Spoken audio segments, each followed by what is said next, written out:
Like I said, I don't like missing any class time. I'll get my act together a little bit better as we move forward. But in any event, let's go ahead and keep going. Last time we talked about, I'll let y'all scan in. Were you here last time? Yes, you weren't. Okay, get out your phone and scan the QR code with your camera. Check yourself in and click submit. And it's all good. Just see me after class. All right. Has everyone been able to scan in? Everybody good?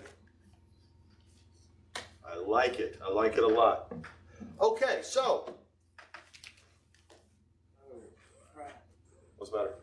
I accidentally clicked on someone else. Oh, who'd you click on? The person whose name begins with a V. Vivian? Rachel Vivian? Yeah. Rachel Vivian, are you here? Okay, you're here twice. Just check yourself too, all right? It's all good. Okay, are we scanned in? We're good, okay. So have I scanned in? Yeah, do yourself. Do it again and do yourself. I did do myself. All right, we're good then.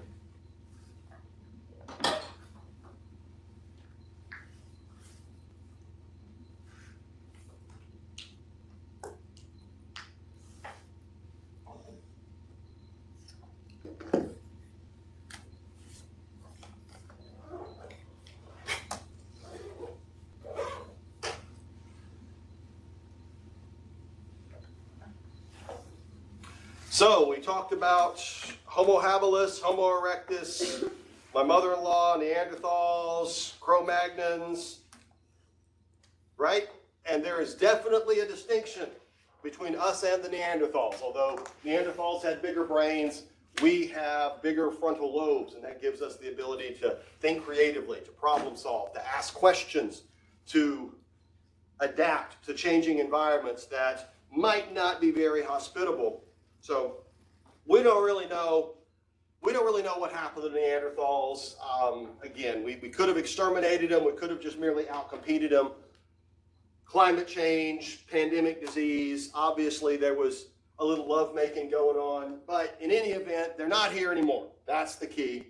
Or at least not much of them is here anymore. I guess they're here a little bit, but pretty sure that's where back hair comes from, right? The creativity expresses itself in ways that are certainly not surprising. In 1940 in France, some caves were discovered with Paleolithic paintings in them. You know, humans had been living here 40,000 years earlier, and they had painted the walls with the world around them. And we have the various animals and herds running around. And the Lascaux cave paintings are one of several cave paintings from Paleolithic humans. Now, why did they do this? Was it religious? Was it educational? Was it just creativity? We don't really know. But these are big. These are not small paintings. This is a tripod. This bowl here is bigger than that wall. Okay, they're huge paintings. They're huge paintings, and I'm upset with myself because I don't have the picture. There's one part of the Lascaux cave paintings where they did handprints. You know, like you do in kindergarten with the paint.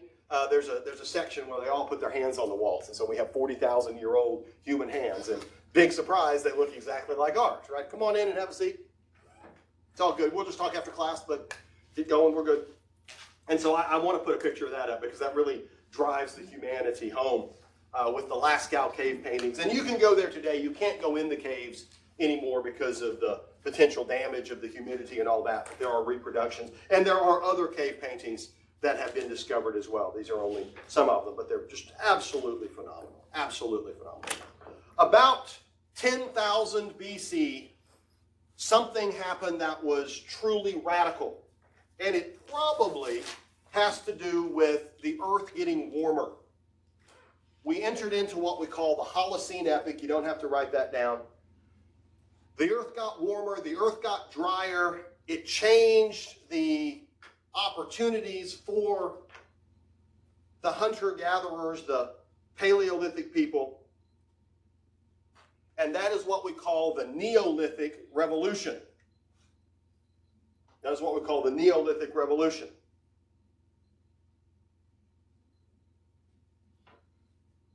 So we were hunter-gatherers, what we also call Paleolithic, which is Old Stone Age.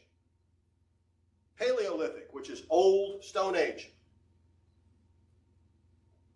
And now we become Neolithic, which is New Stone Age. Now we become Neolithic, which is New Stone Age. So what's the big deal? What's the big deal? Well, as we already know, Paleolithic people were hunter-gatherers. You know, they chased down whatever it was they wanted to eat, and then they killed it or they picked it and all of that. And there's some important characteristics to being a hunter-gatherer. There's some important characteristics to being a hunter-gatherer that enable you to survive. For example, as a Paleolithic hunter-gatherer, you're going to have to be strong, you're going to have to be healthy, and the minute you aren't, bye-bye. Too bad, so sad, you can't keep up, that's the end for you. And so humans didn't live very long. Humans didn't live very long because the injured and the sick can't keep up with us traveling around. That's the end of that. Children were a problem.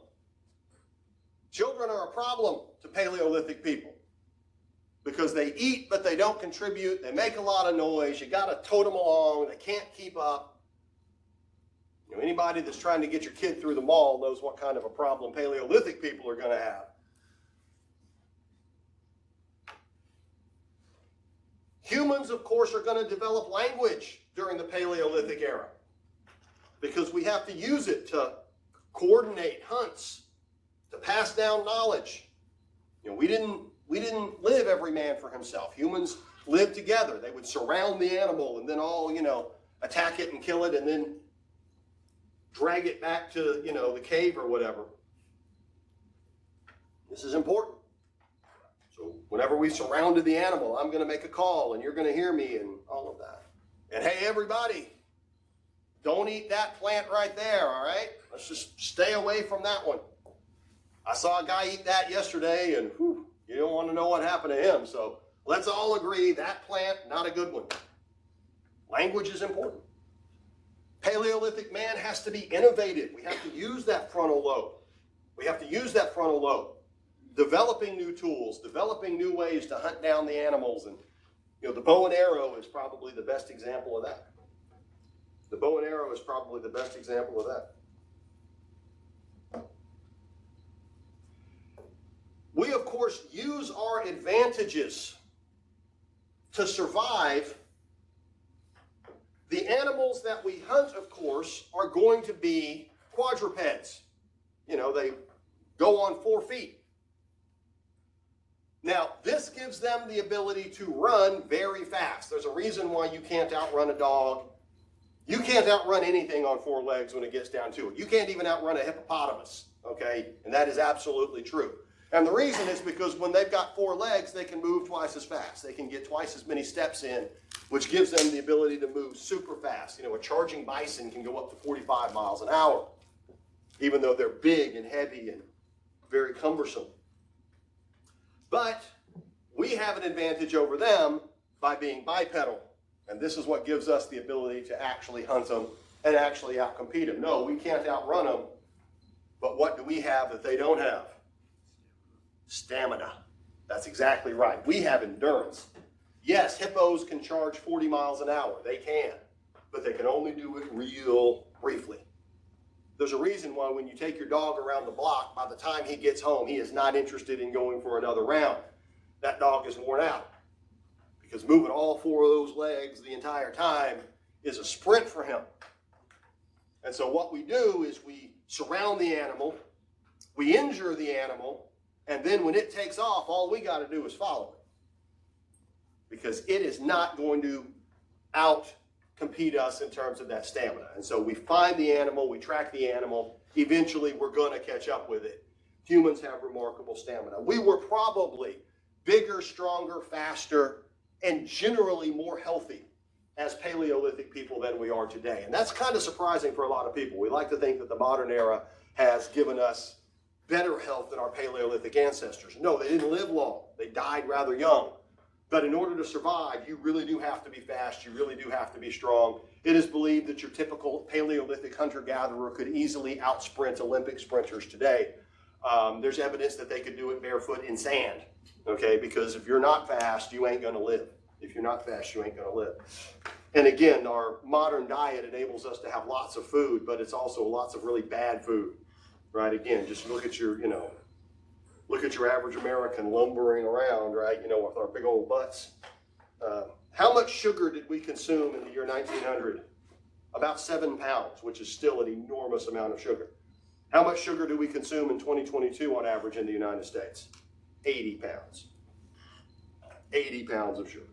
You are addicted to sugar and carbohydrates. And if you don't believe me, try to quit eating them for a few days and you're going to be like some dude in rehab, jonesing, like train spotting or something, because carbs are really, really, really good. So we're not necessarily healthier than we were then, but we are capable of curing disease and extending our lifespans, which has them beat. So let's talk about the Neolithic people. Obviously, we've entered the Neolithic era, and as you already can see, the big difference between Neolithic and Paleolithic people was that about 10,000 years ago, as a result of this climate change, we started farming. We started producing our own food and domesticating our own animals. And when we start doing that, we change everything.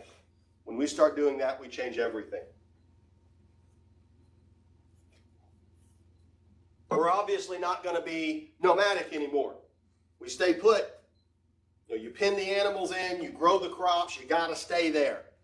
So we no longer travel. Now, it's not particularly hard to figure out that when you plant seeds in the ground, the food grows. I can assure you, our Paleolithic ancestors understood that. Okay, there's no question there. What really makes the Neolithic Revolution important isn't that we figured out how to grow food. It was that we started creating varieties of food that were better than what grows in the wild. We started crossbreeding food for certain characteristics. And so the wild versions of the fruits and vegetables are nowhere near as good, healthy, etc., as the domesticated versions that over the course of many generations of selective breeding we created. Apples, oranges, tomatoes, pears, peaches, cucumbers, etc., were not in any way created by Mother Nature. They are not natural. They are artificially created by us, and we, of course, continue to create new varieties.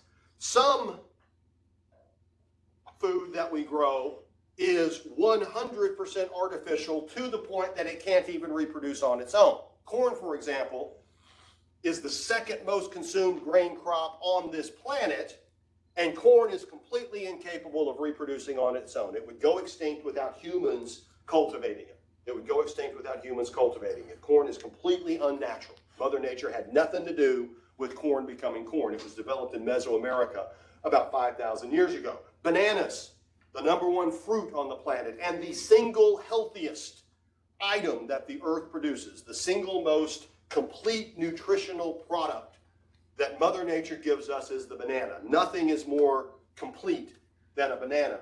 Completely unnatural. Bananas would go extinct if it wasn't for humans cultivating them. Bananas would go extinct without humans.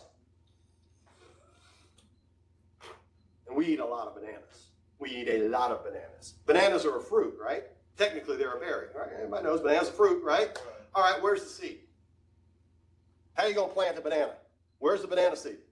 You can't. You can't. That's the whole point. Bananas don't have seeds in them.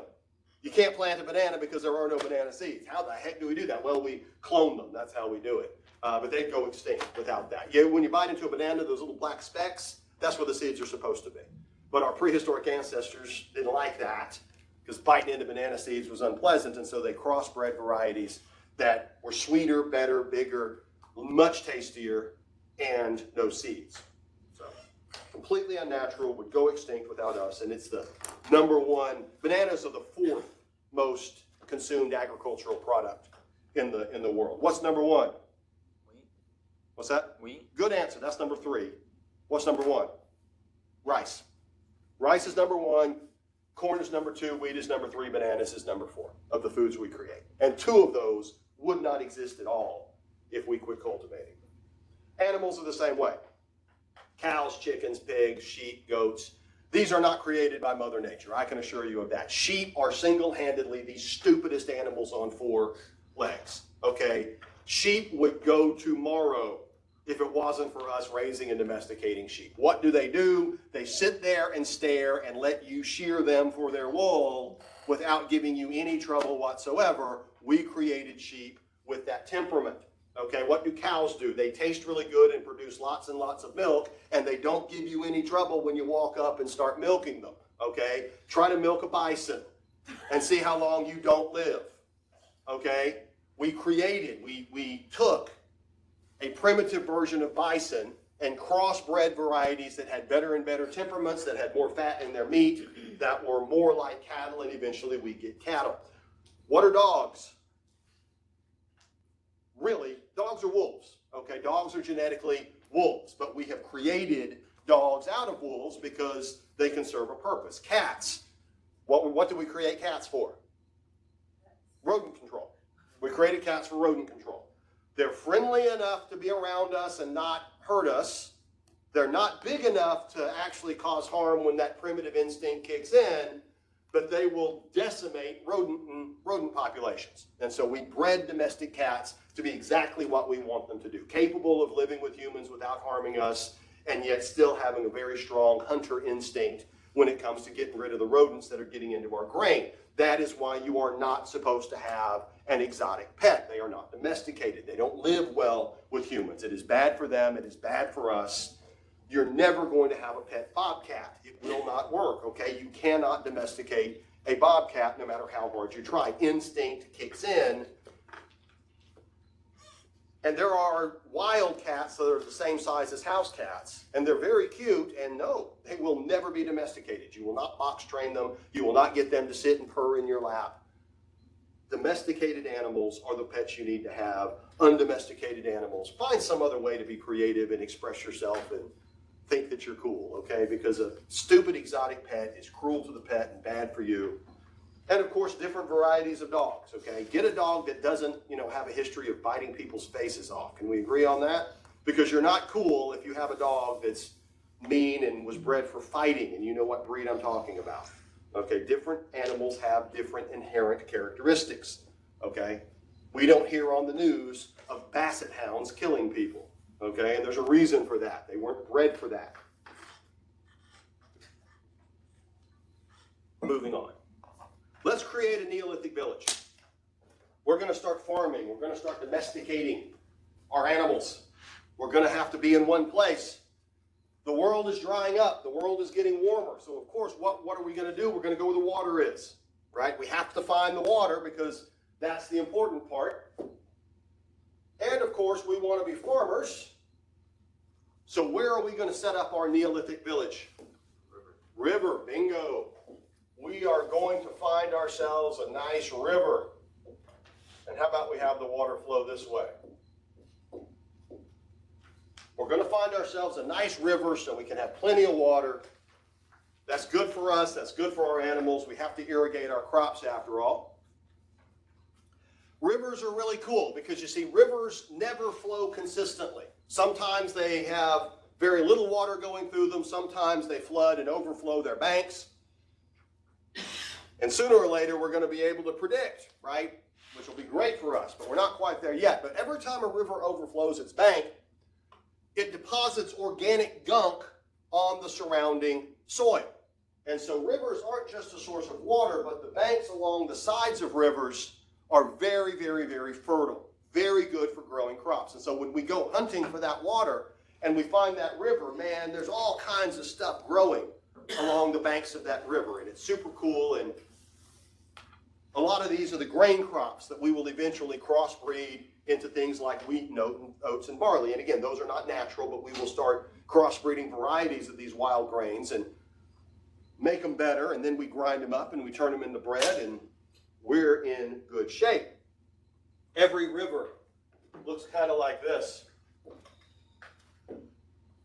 We have our earth, and we have a natural bank, and then we have the water here, Okay, this is sort of a cross section of a river, because you see when the river overflows its bank periodically, it deposits all that gunk, and then the river goes back to normal and starts flowing again. So there's a channel with a mound on either side. There's a channel with a mound on either side. When you go to New Orleans, you go to the French Quarter, right? That's the oldest part of New Orleans, and it's one part of the city that's higher because of that. Now, it's not anymore, but it used to be. So we're getting somewhere. So this is where we're going to put our village. Let's put our houses. I don't know what color we're going to make our houses. How about we make our houses? Black? Okay. So we're gonna start having houses, because of course now we got to be fixed. We're not traveling anywhere, so we're going to build permanent structures. And of course, let's have our fields, right? Let's grow our crops, and since it's earth we're talking about, we'll make our fields brown. Notice we cluster our houses together, right? So we can use as little land as we really need. That's good for us to work together. That's good for us for protection. That's good for us for a lot of things. And then in the morning we get up and we go to our fields and we work our fields. And we suddenly realize that children aren't such a burden after all. Back when we were Paleolithic, no, we don't like them. But now, we want to have as many children as possible. Why are children good? Why are we now going to try to have lots of children? Labor, that's right. Children are field labor. Children, we put them to work. And you see, now that we're growing our food, we have an abundance of food. Feeding them is not a problem.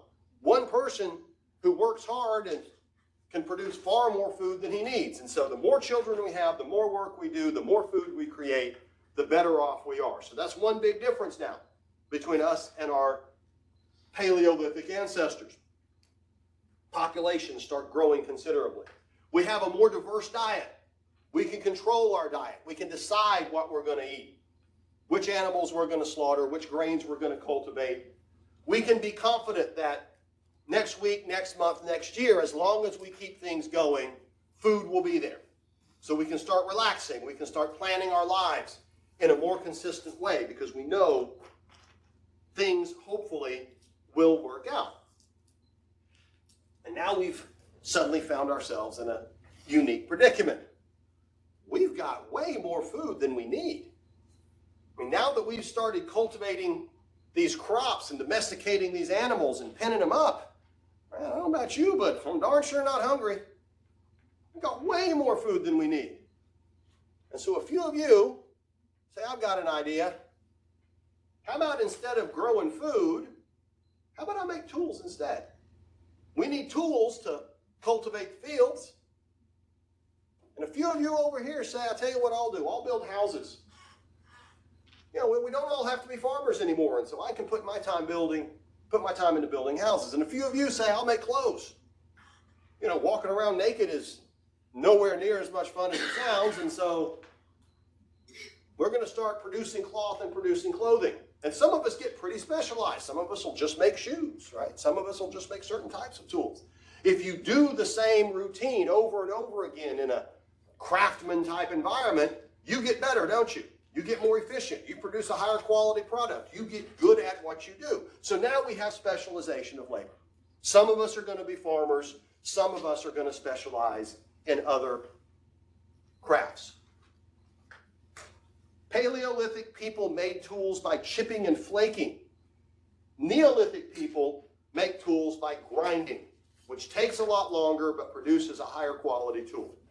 So we're starting to develop skills that we didn't have as Paleolithic people. And here's another thing that's kind of cool. Since we have permanent houses, some of us get pretty good at building houses, and the houses become higher and higher quality. We don't just build them out of wood. Now we can start building them out of stone. We can start having more than one room in them if we're fortunate enough. And we can start accumulating stuff. Because you see, when we were Paleolithic, everything we had to carry with us. And so we're going to keep life pretty light. Now that we have houses, we can start filling our houses with our possessions. We can have chairs and tables and beds and pottery and all kinds of other stuff that's going to make life a lot more comfortable. So now we start accumulating possessions. Sounds to me like life's getting a little more complicated. But hey, I'm not starving. I know where I'm going to go when it rains. I've got this really nice table. That's cool. And I go over to you and I say, hey, I'd like a tool.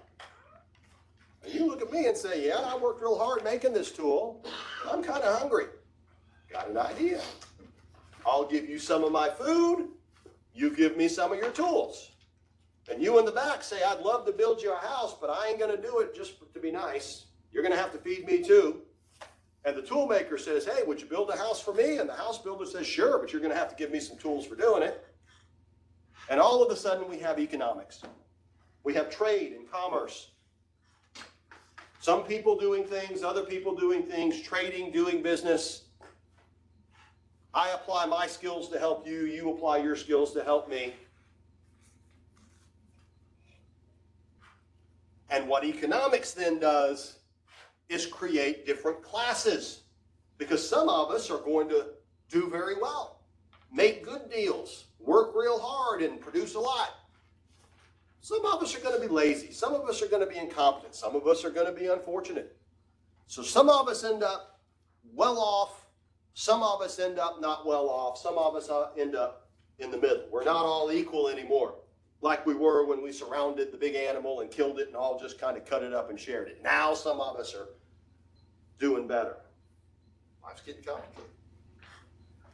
Life's getting complicated. So I get up in the morning and I walk out into my field and I'm trudging through mud. Matter of fact, I have to go through your field to get to my field. And I look on the other side of the river and I'd really like to cultivate some land over there, but there's no way to get over the river.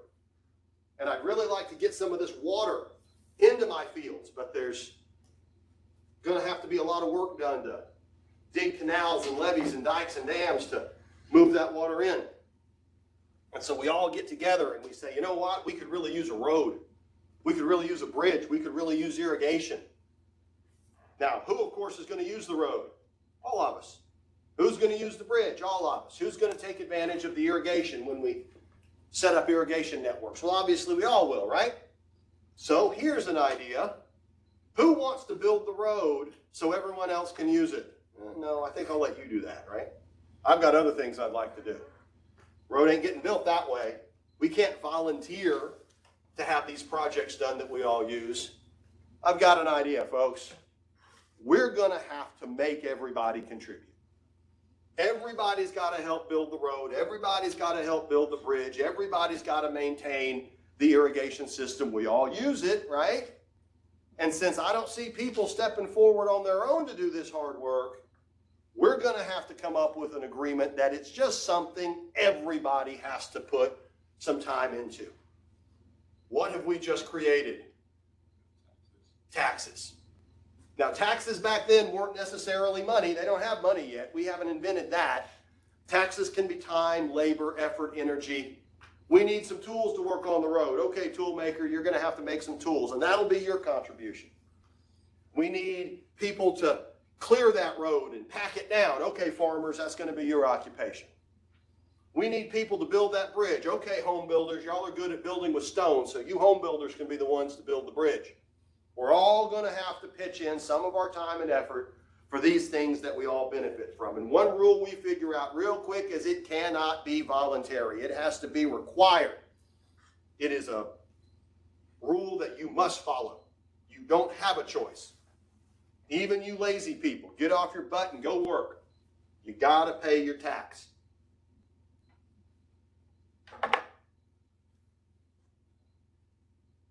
Came home from my field now. And boy, I like it's a nice road. Thank you all. We're all good. We're all working together here. Yeah, good road. So I come home, tired. I've been working in the field, you know. And I walk into the house and that lovely table that I was so proud of is gone. And I look around and my pottery is gone and my chair is gone and somebody got into my house and took my stuff.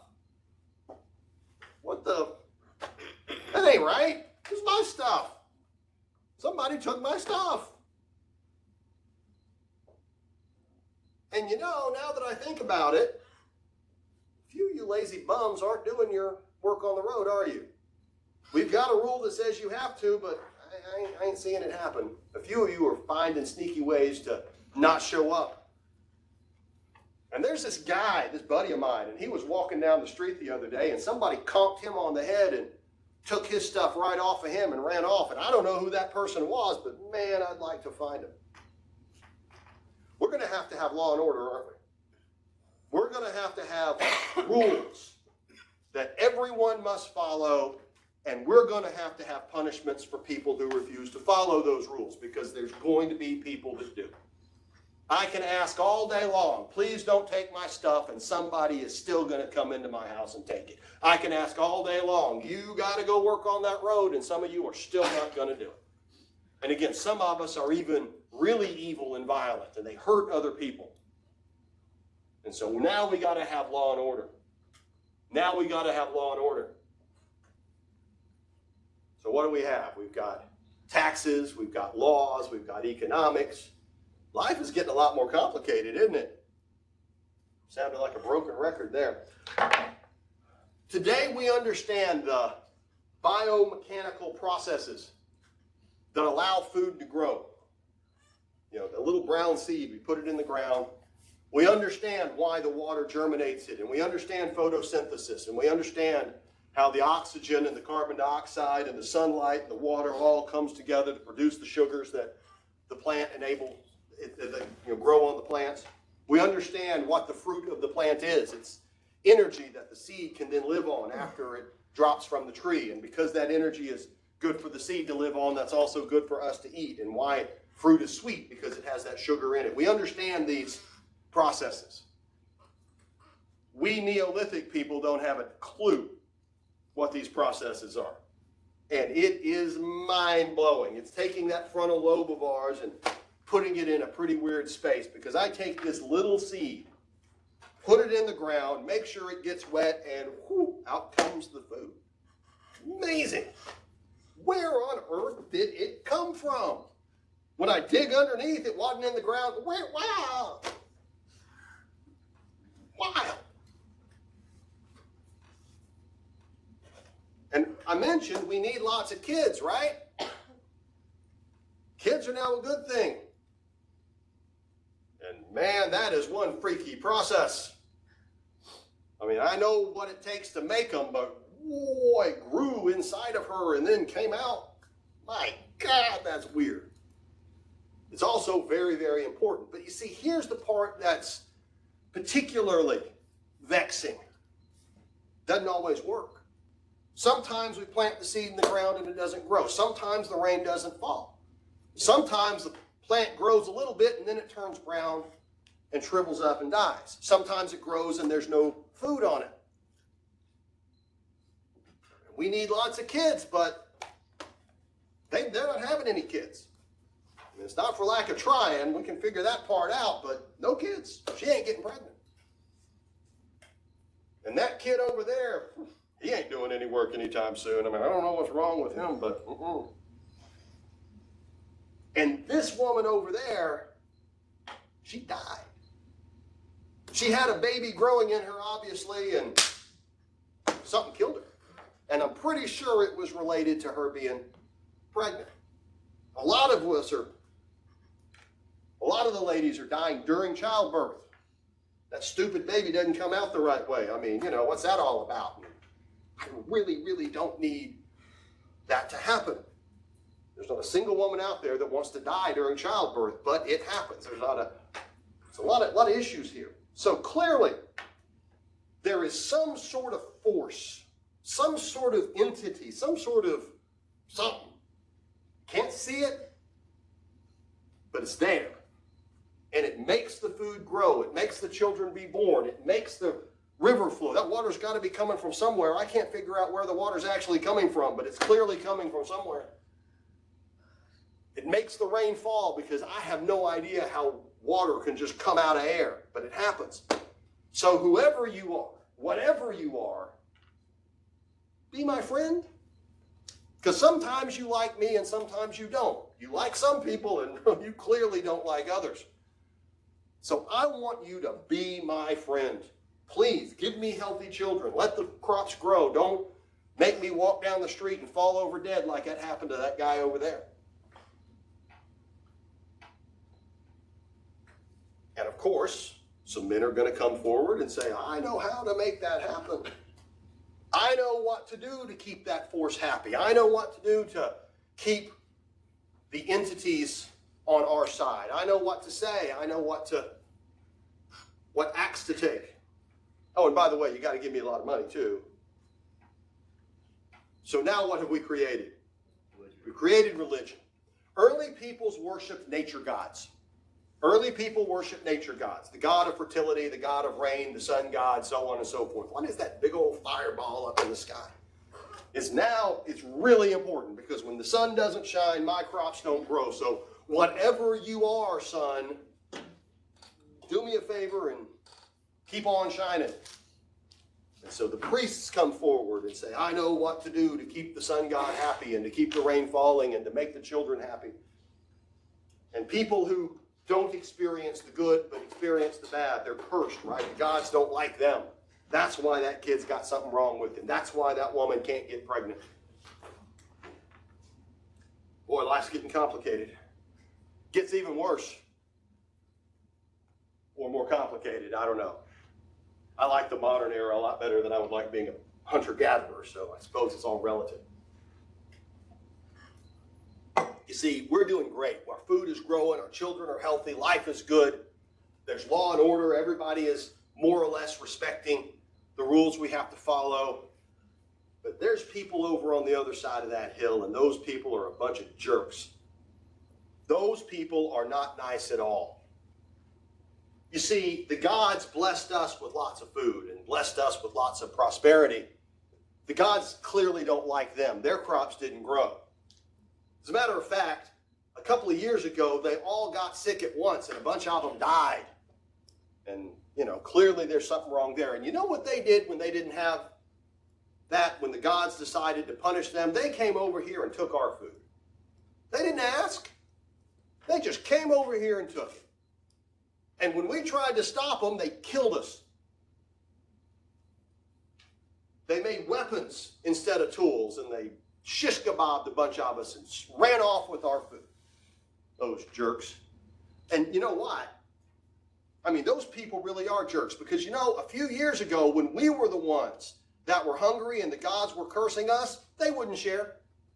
They wouldn't share one bit. And so we had to go over and take it from them without asking because they were such jerks and they wouldn't share.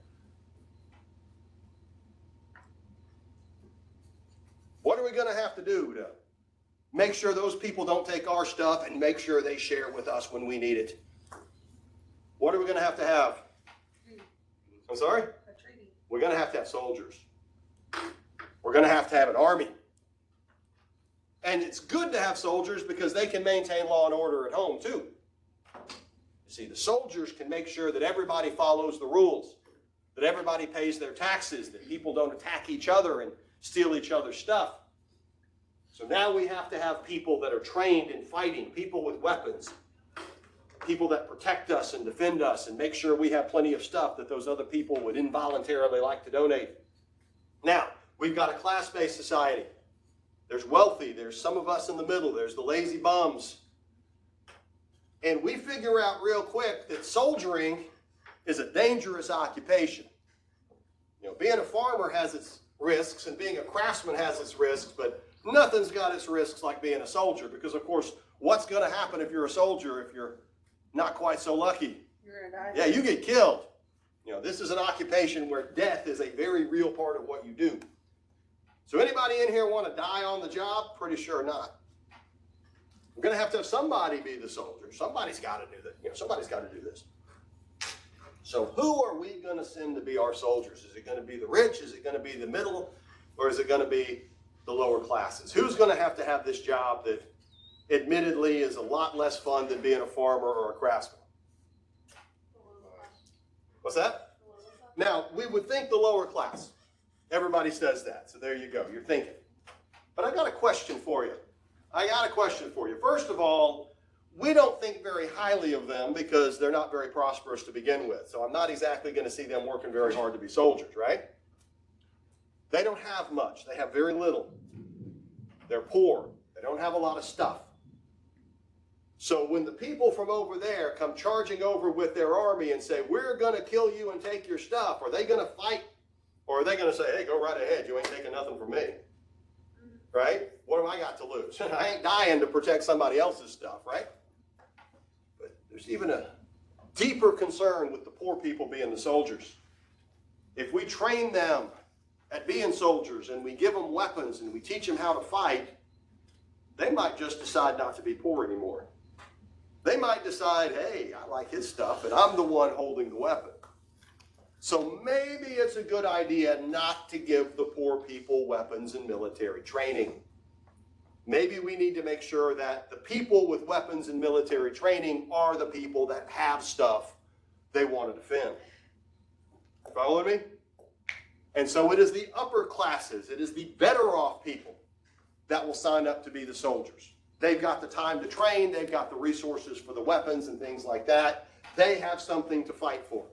They have a reason to fight those people off, and they have a reason to have the weapons at home when the poor people decide they want to rise up. So oddly enough, it is the better off people that make up the soldiers.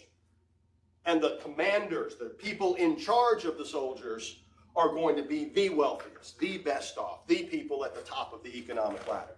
They want to make sure that they are always in charge of who does the fighting, because they have the most to lose. And those of us that are reasonably well off, that have something to lose but we're not rich, we're happy to fight under them. We're happy to let them be in charge, and we're happy to fight for them because we know what happens if the poor people get the weapons. They're coming after our stuff. I have a house and a table and pottery and a piece of land and a field that's mine that I can cultivate. And I might not be rich, but I'm damn sure not giving that up. And so, yeah, okay.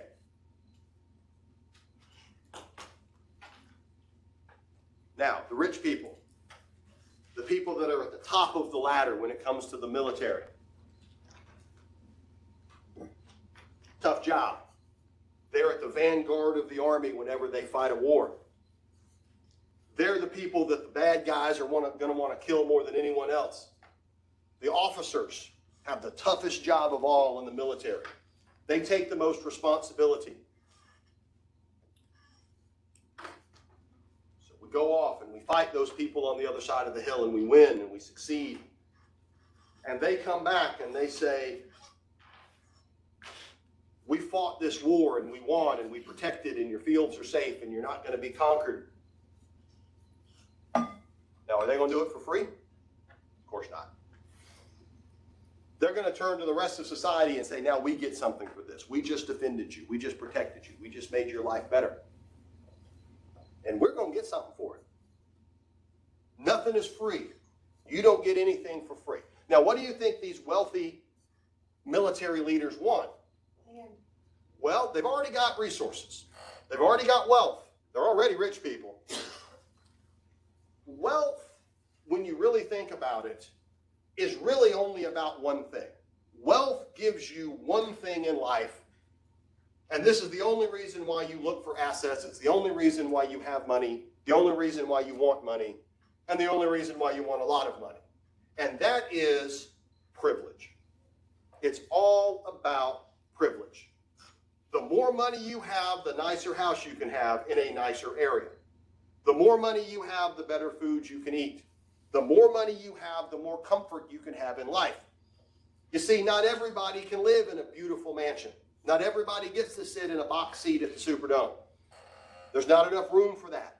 There's only a little bit of room at the top.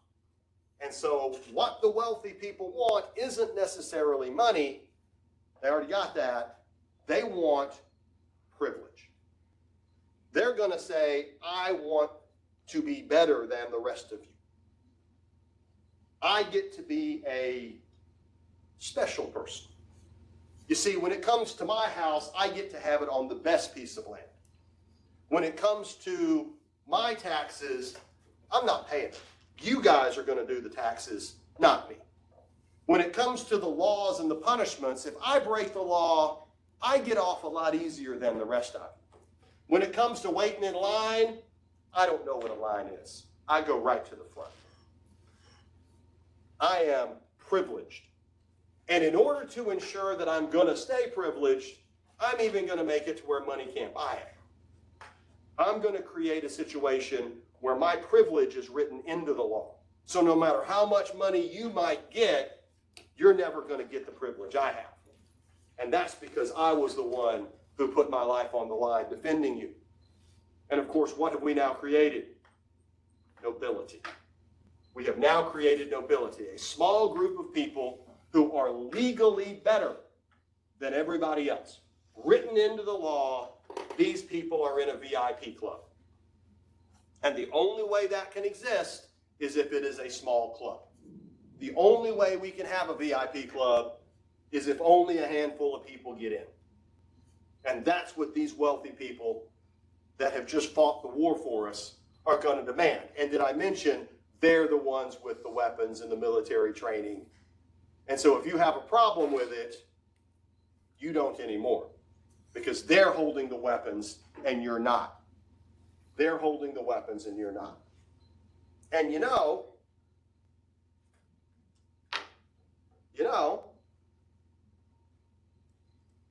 since we have created a small class of individuals that are better than everybody else, that don't have to play by the same rules, that don't have to pay the same taxes, that automatically get the best land just because of who they are, what are we going to do with the guy that we caught stealing my stuff? What are we going to do with the guy who bums out of doing his tax duty? What are we going to do with the war captives that we have as a result of that war? We just conquered those people and we all agree they're a bunch of jerks. I've got an idea. How about we create a class in society that's worse? If we've got a class of people that's better, why don't we create a class of people that are worse? People that are lower than everyone else. People that get the very worst land. People that have to do the most work. You got to pay a certain amount of tax. Well, they got to pay twice as much.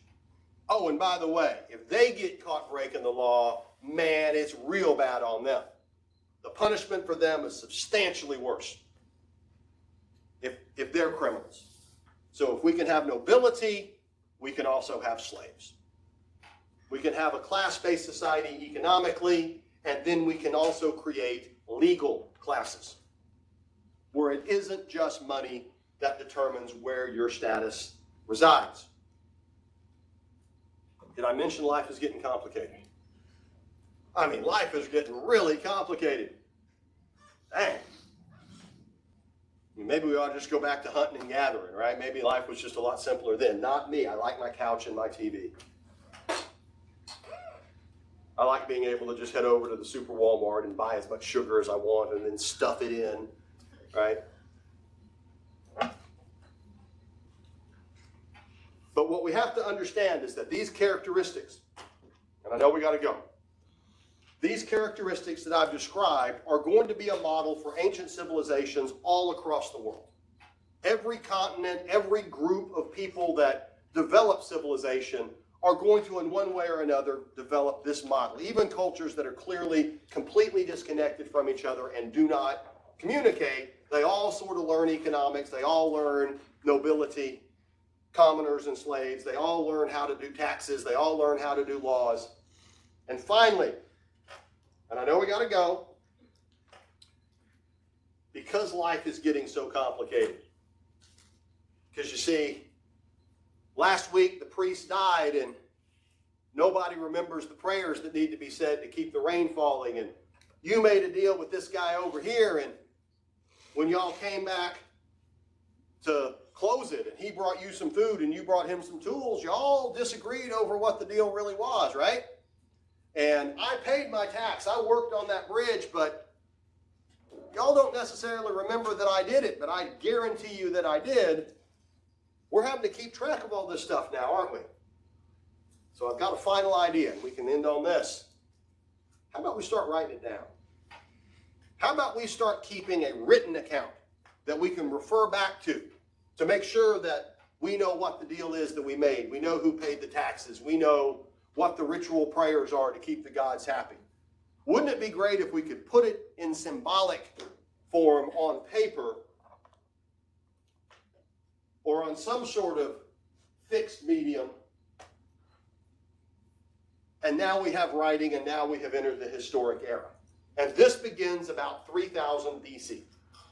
This begins about 3000 BC, depending on what part of the world we're talking about. We're talking about Mesopotamia, and that's what we're going to get to. And so this is what we will start to see as the world has become a very complicated place. Our brains aren't good enough to remember it all uniformly, so we start writing things down. And now we have history. The Neolithic era is over, and the historic era has begun. And speaking of being over, so is this class. I'll see everybody on Monday. Now look, I will be putting stuff on the website. You'll notice there's nothing there right now. I will be putting stuff up. So check into the website by Friday. There's going to be stuff for you to study, okay? All right. Take care, y'all. And for those of you that came in late or weren't here, come see me.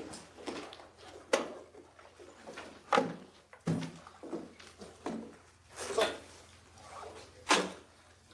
I will put a copy, I don't have a copy with me. I'll put a copy of the syllabus out, okay? And so you can just download it from the website. I mean, it's pretty straightforward, but we're going to have some tests, we're going to have some math quizzes. Last week's Monday and Wednesday. Why weren't you doing Monday? My card. You sent me the email on the It's 20 years old. You got to get it, okay? Because you can only miss 3 times. Yeah, I got it. Very cool. Hey. I'm sorry, what's that? Oh, that was Monday? You were here Monday? Oh, you were a little bit late. Did you sign in? Oh, hang on. If you need to sign in. Okay. Here we go. There you go. Okay. Yeah, just scan it with your phone. Okay. Can you send me the video from yesterday? Yes, send me an email and I'll reply to you. And make sure you tell me which class you're in. Hey, what's going on? How are you? And your name is? Heather Heather Rice. Heather Rice. Okay, get your cell phone out.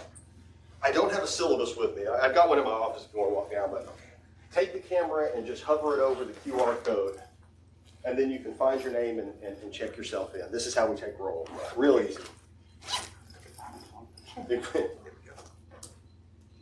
You don't take a picture, you just hover it with the camera.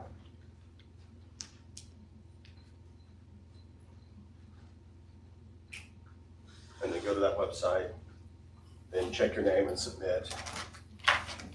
I'll put a copy of the syllabus up by Friday. Okay, so you can just get a copy of it. You didn't miss a whole lot, right? We mostly just went over the syllabus and a few things, and that'll be in the notes. Yeah, they finally got it all straightened out. Good. I want to ask one more question. We looked yesterday. I know because you don't have anything up, but you said that you don't teach from a book, but the book is just there for reference. Yes, So I was trying to. I find don't the have it ebook.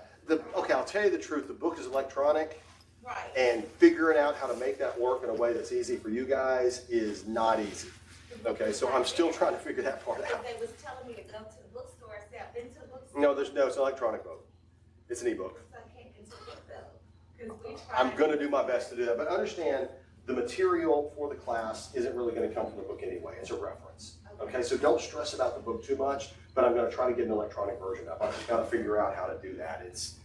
I went to that, my Spanish class, it was a nightmare. It was a nightmare. The electronic books, Yeah. it's not just a matter of put it up, click it, Right, the and book's half the there. time you couldn't get to work Yeah, and half the time you couldn't get to on the work. screen, so. And I just don't want to be tech support when it comes to that because it's a big mess. And so we're going to try to work through that this semester. So we are gonna have notes and things that we can study. Absolutely. I will, see, I'm testing you over what I give you, not what's in the book. Okay. So I will put everything up or go over in class, everything that you need to know. Will they be on PowerPoint or they just? No, it's like what you see today. It's, Okay. again, now understand the notes that I give you are the notes that we don't go over in class. Okay, I don't necessarily post what we do go over in class.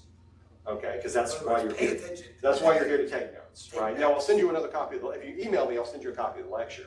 But for the material, again, it's gonna vary, but the material in class is, that's what the notes are, that's why you take notes. I And know to put it out, I'm not a very good note taker. Oh, Never, you'll get good ever, at it, don't worry. ever learn how to take notes. You'll get it, don't worry. Okay, Yeah, what so I'm helps- writing everything down. You know what helps? What? You get either on your phone or a little mini recorder, you just record. Yeah, you can record my lecture. And like I said, I'll send you the lecture. And if you follow me, what you're gonna find is that you can just kind of do a basic outline of what I'm saying. And if you try to be a human tape recorder, that is not gonna work. Right. And so you just understand, I have structured my notes to kind of be an outline. right? You know, I did Paleolithic, Neolithic, and so you can just take little, you know, just snippets of the notable information that I say. Okay, so And I notice do when you- Paleolithic on this side and draw a line and then Neolithic over Yeah. here, and then what you say And- about. yeah, Paleolithic exactly. and Neolithic. And you were about to say I repeat. If he repeats it, write it If down. I repeat it, write it down. Yeah, I Twice, usually, write it down. and that's That's the key. yes, and you can always tell me to repeat myself, say it again, slow down. I'm serious, I do not care. You don't have to raise your hands, you don't have to worry about being disruptive. Just tell me to repeat myself. I am totally cool with that. You said the syllabus isn't up or it is up? Not yet, Okay, but I've got it in my office. I can get you a paper copy, but I'll put a copy on the Okay. canvas. all right, sounds good. One more thing, did Sure. they say you were on, like if we can't be in class for some reason? Yep. Oh, I would can get do this. web? Because I'm gonna tell you why, because, my husband is, sick with cancer, my husband. has Yeah. cancer. We If just you wanted get in to- touch with me in advance Uh-huh. and we know, and believe me, I get it completely. Right. You can go to WebEx and come in. I need to give you the website. I need to give you where to go. Okay. I would need that too, because I'm going to Dubai to see my daughter. Well, the thing is, we have to keep it very limited. Right, no, Okay. I mean, I should only miss one day. Okay, What's the policy, 3, right? 3. I think I'll be okay. Now, does Monday count? It will, I have to count it. Okay. Hang on a minute, I'm gonna write it right here, okay? Do you teach any other time aside from today?